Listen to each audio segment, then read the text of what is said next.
Hey everyone, this is me Sumi Jha and welcome back to my YouTube channel वायल learning classes. Guys, आज की video में हम करने वाले हैं the second coming by WB Yeats।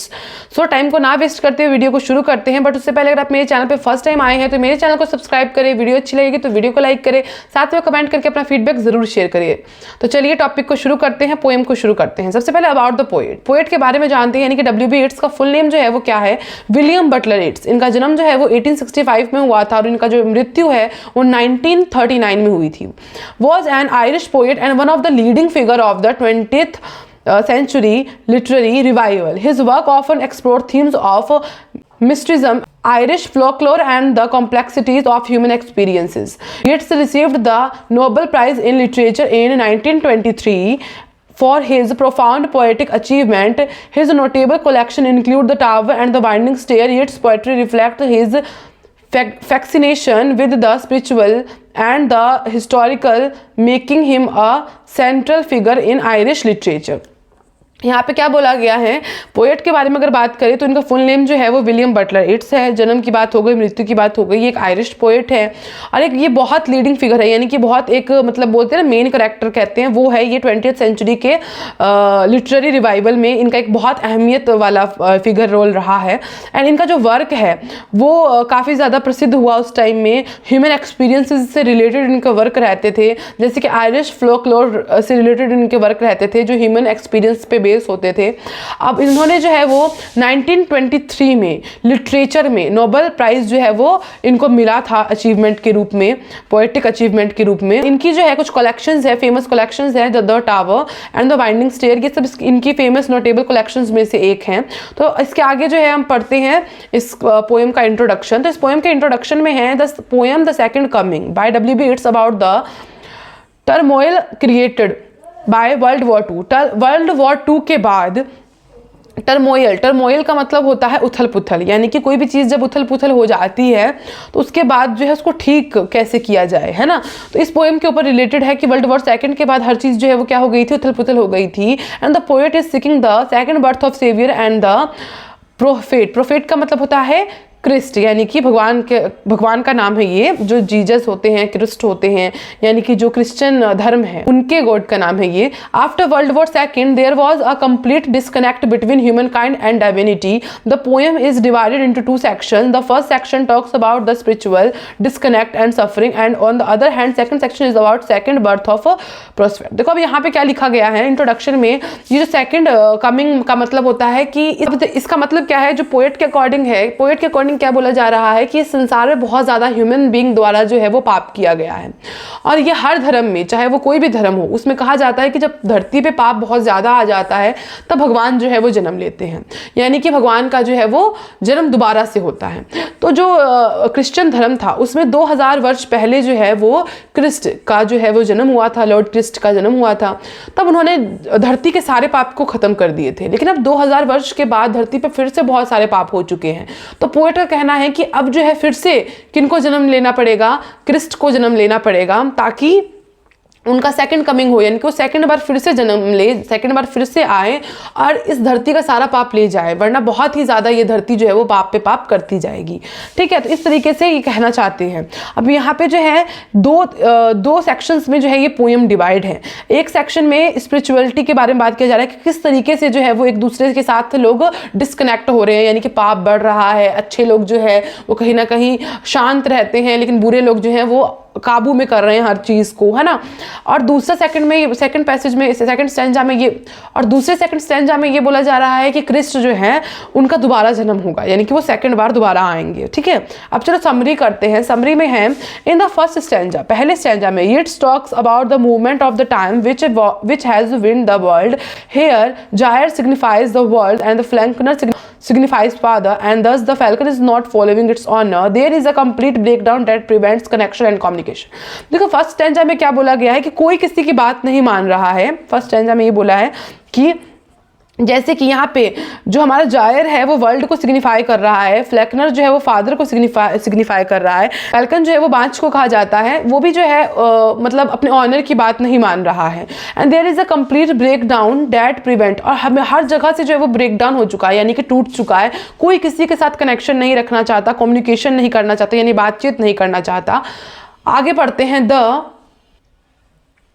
Political downfall of Europe is depicted here. The world is the paving, blood tide everywhere and innocence is lost completely because of pain and suffering. बोला है कि कहीं ना कहीं राजनीतिक यानी कि political में भी जो है वो डाउनफॉल हो रहा है यहाँ पे यूरोप में, और वर्ल्ड में जो है मतलब सब जो है एक दूसरे के खून के लिए तड़प रहे हैं। मतलब एक तरीके ऐसा खून के लिए तड़पने का मतलब होता है एक दूसरे का बुरा चाह रहे हैं। इनोसेंस यानी कि मासूमियत जो है वो हर तरह से जो है वो लॉस्ट हो चुकी है, यानी कंप्लीटली लॉस्ट हो चुकी है बिकॉज ऑफ पेन। दर्द की वजह से, सफ़र करने की वजह से मासूमियत जो है सबके फेस से गायब सी हो गई है। इन द लास्ट लाइन में कहा गया है, the poet says that best people have chosen to be quite whereas the worst people have taken the front seat. बोला है कि लास्ट लाइन में कि पोएट कह रहे हैं कि जो अच्छे इंसान हैं वो क्या चूज कर रहे हैं, शांत बैठना चूज कर रहे हैं कि हम चुप रहें, शांत रहें। और जो वर्स्ट पीपल हैं यानी कि जो बुरे लोग हैं वो क्या कर रहे हैं, आगे की फ्रंट सीट को ले रहे हैं। द बेस्ट आर पावरलेस, जो अच्छे लोग हैं उनके पास अब पावर है ही नहीं, वो पावरलेस होते जा रहे हैं। और लेकिन जो वर्स्ट लोग हैं वो उनके पास क्या है, उनके पास पावर आ रही है, क्योंकि दुनिया में क्या हो रहा है, सिर्फ और सिर्फ पाप हो रहा है। तो बुरे लोग अच्छा सोच रहे हैं कि अच्छी बात है कि ये हमारे टाइप की चीज़ें, जैसे कि हमारे टाइप की अगर एटमोसफेयर हमको मिलता है तो हमको अच्छा लगता है, वैसे बुरे लोगों को बुरा टाइप का एटमोसफेयर मिलता है तो उनको अच्छा लगता है।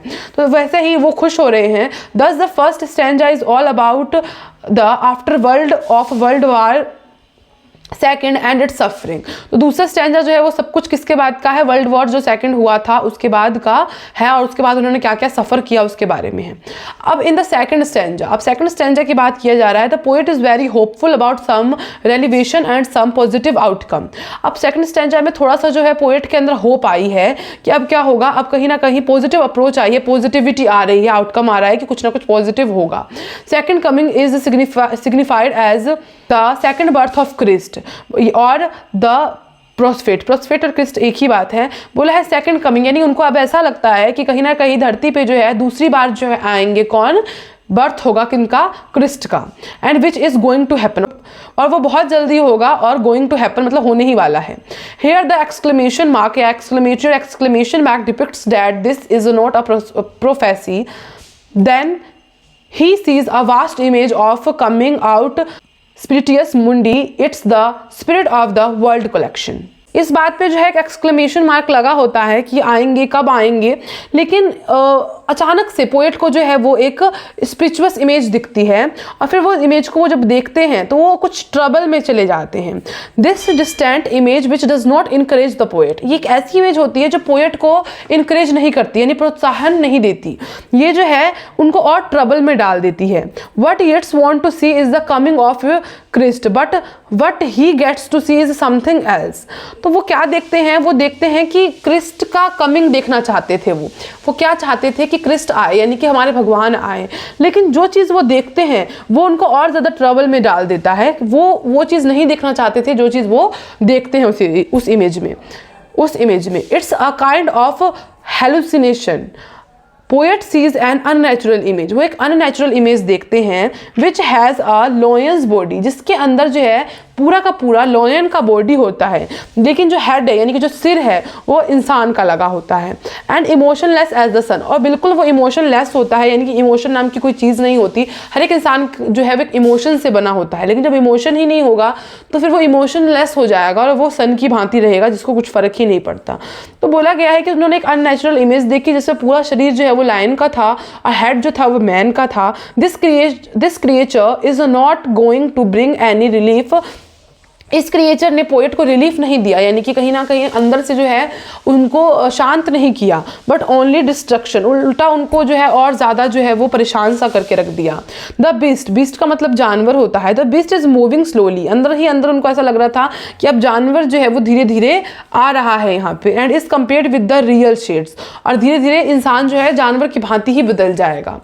तो चलिए आगे बढ़ते हैं। Of angry desert birds or vulture, now the image of the beast has disappeared। अब क्या होता है, इमेज ऑफ द बीस्ट यानी कि जानवर की जो इमेज है वो बिल्कुल क्या हो रही है, डिसअपियर्ड हो रही है, यानी कि गायब हो रही है। तो वो जानवर को उन्होंने देखा था जो आधा शरीर किसका था, लॉयन का था, और हेड जो है वो मैन का था। और एंग्री डेजर्ट, वो कहाँ पे वो दृश्य दिख रहा था, एक डेजर्ट में, रेगिस्तान में वो दिख रहा था, जहाँ पे बर्ड्स जो है वो आसपास थे।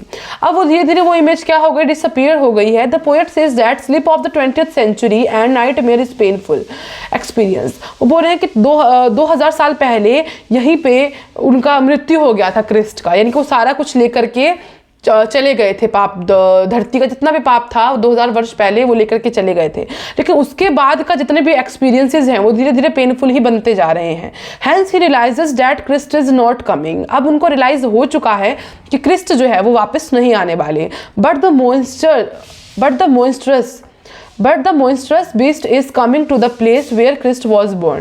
लेकिन एक ऐसा जानवर आने वाला है मॉन्स्टर जैसा, but the monstrous beast is coming to the place। लेकिन अब इस प्लेस पे वैसा जानवर आने वाला है जो आधा मॉन्स्टर की तरह दिखता है। और कहाँ आने वाला है? जहाँ पे क्रिस्ट ने जो है कभी जन्म लिया था। The last line is not a declaration of the birth of the beast but rather acquisition. अब क्या बोला है कि जो लास्ट लाइन है उसमें पूरा डिक्लेयर ये तो नहीं किया गया है कि यहाँ पे जो है जानवर का बर्थ होगा, लेकिन कहीं ना कहीं पोएट को आभास हो चुका है कि क्रिस्ट जो है अब जन्म दोबारा नहीं लेंगे और कुछ ना कुछ इसी तरीके से धरती जो है चलने वाली है, जिसमें इंसान जो है धीरे धीरे जानवर के भांति बदलते जाएंगे। सो इसी के साथ हमारा वीडियो जो है वो कंप्लीट होता है। I hope you like this video. If you like this video then like, share and subscribe my channel and also follow me Instagram and Telegram, both ID are available in description box. So वहाँ पे जाकर के आप मुझे DM कर सकते हैं, follow कर सकते हैं इंस्टाग्राम पे। टेलीग्राम पे आप मुझे सब्सक्राइब कर सकते हैं, वहाँ पे आपको इस सब चीज़ों की नोट्स मिल जाएगी। सो आप नोट्स भी लिख सकते हैं वहाँ से देख करके, PDF डाउनलोड करके। सो मिलते हैं अब नेक्स्ट वीडियो में, तब तक के लिए जय हिंद, वंदे मातरम।